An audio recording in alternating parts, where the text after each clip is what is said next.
Welcome to Storytimer at Large. Karen Kollar. Karen Kollar was born in rural Ramey, Pennsylvania in 1968 to Georgetta and Bernard J. Kollar. She had two older brothers, Thomas and Joseph. Ramey, Pennsylvania is in coal country. Even with coal mines in the area, jobs had become scarce in the late 60s, early 70s. The following year, after her birth, her family moved to Ohio to seek a better life and better jobs. Karen was a typical child growing up. She was 8 years old in 1976 and looking forward to starting third grade at Clark Elementary School in Cleveland. Her mother described her as a tomboy and a happy child. Karen was almost kindergarten age when 18-year-old Christine McWeeny was abducted and raped and murdered in 1973, just a few blocks away while on her way to work. Lee F. Schroeder was a married man and a father, but none of that kept him from committing abduction, rape, and murder that day. Karen Kollar was a second grader in 1975 when another neighbor girl, Melissa D. Hinkey, was kidnapped, raped, and murdered by John A. Johnson. Melissa had gone to buy milk just down the street. Melissa was only a year older than Karen. I wrote about the murder of Melissa D. Hinkey on my blog in December of 2024, and in researching that crime, I came across the story of Karen Kollar. I couldn't really stomach writing about Karen's murder at the time because it is so awful. It's so senseless and so cruel. But I now think that it's important to face these past cruelties as our country seems to be becoming increasingly cruel and seemingly tolerant of cruelty. I think it's important to face this stuff and see it for what it is and think about ways that we can actually make a better society. I'm sure Karen's parents warned her about strangers after Melissa Hinkey was abducted and murdered, but Karen knew her neighbors. She and the other kids played in their neighborhood, and they all knew who was who. So Karen was probably not worried about the people who lived there in her neighborhood. Some of Karen's neighbors had been in trouble with the law, but it was relatively minor stuff and not unusual for that time and place. One young married couple, Susan Tart Zidowicki, she's a young married woman. She's 16 years old and already married. She had been in a bit of trouble. She was on probation for driving a car with stolen license plates. She was supposed to be attending regular meetings with her probation officer. Susan missed one meeting, and her husband David found out and was upset. Just how upset he was, I do not know, but more than likely he yelled and screamed and maybe even hit Susan over this missed appointment. David Zidowicki had eloped to get married with Susan Tart when he was 20 and she was only 15. So I imagine their relationship was a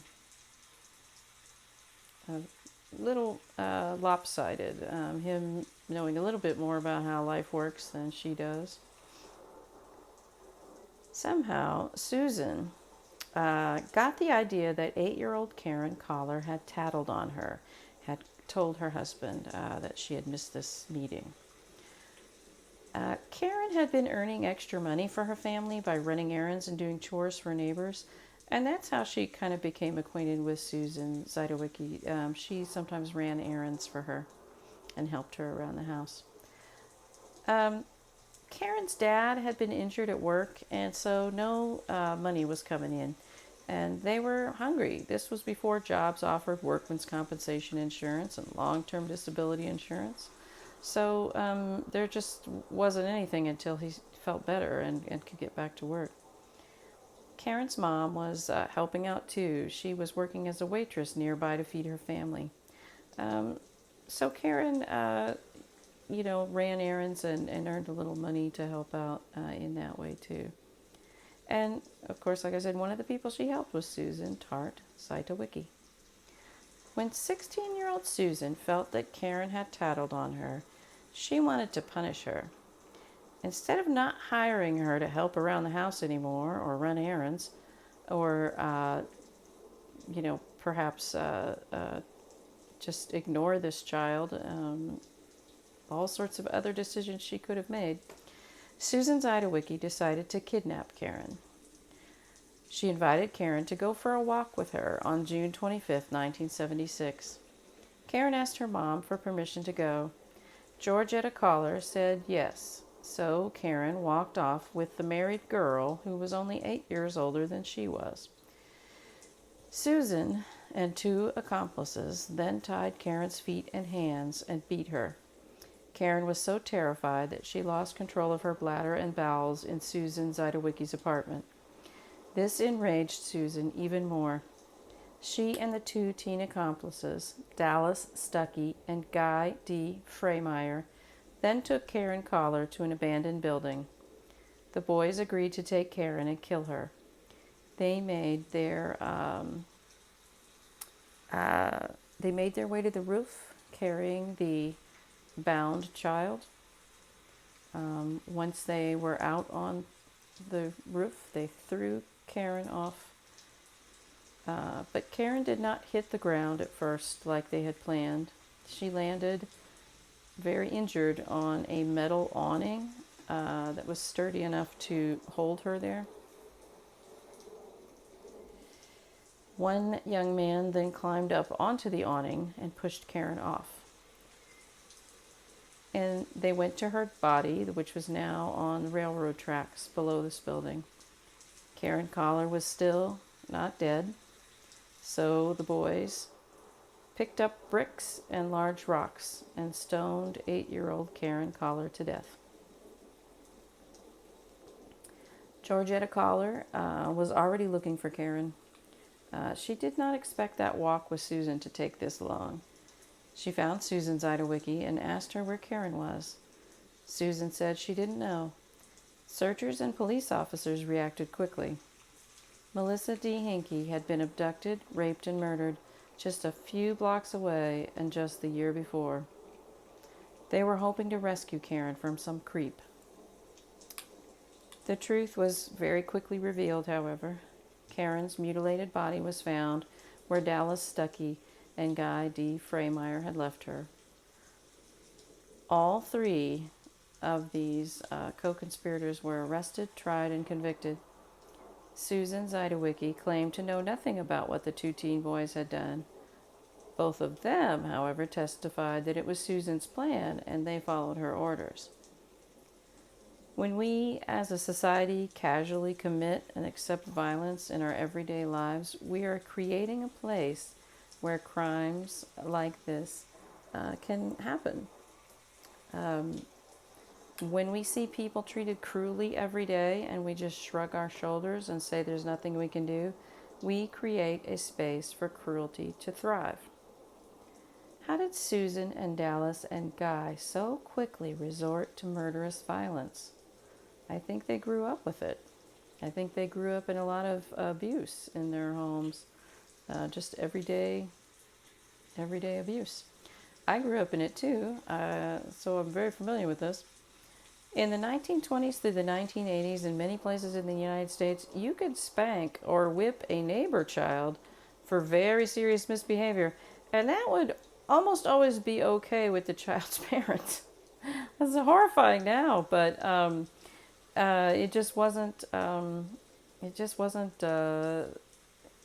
The way it is now. I mean, violence was everywhere.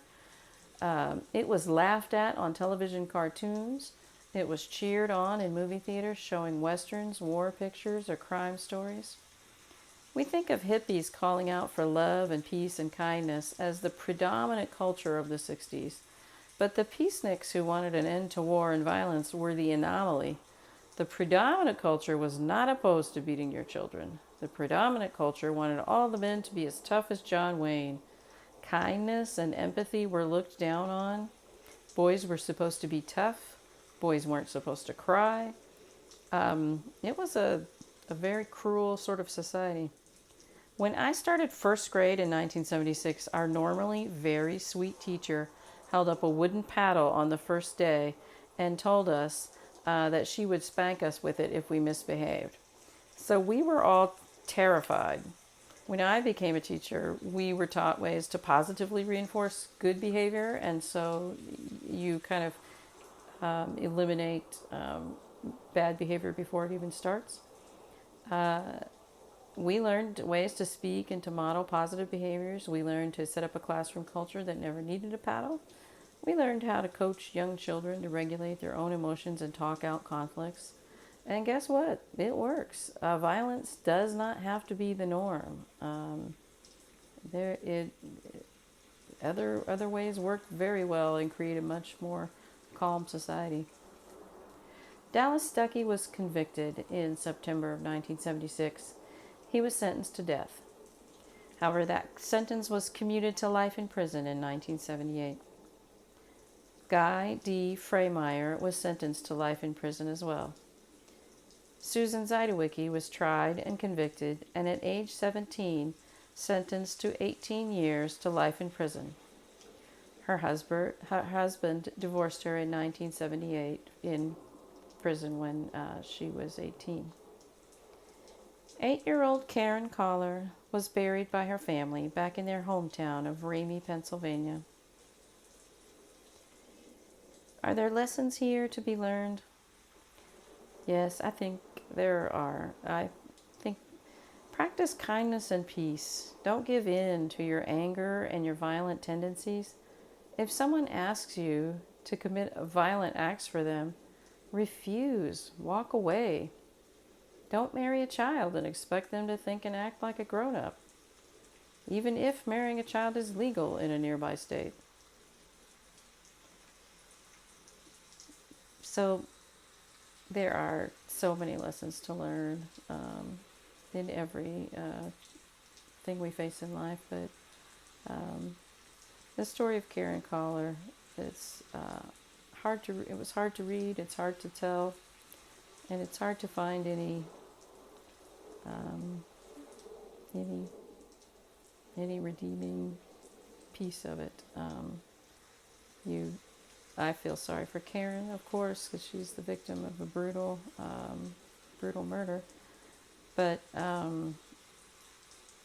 you just get a glimpse into so many people's lives in 1976 in Cleveland, and it seems like it was rough going for everyone. Rest in peace, Karen Kollar.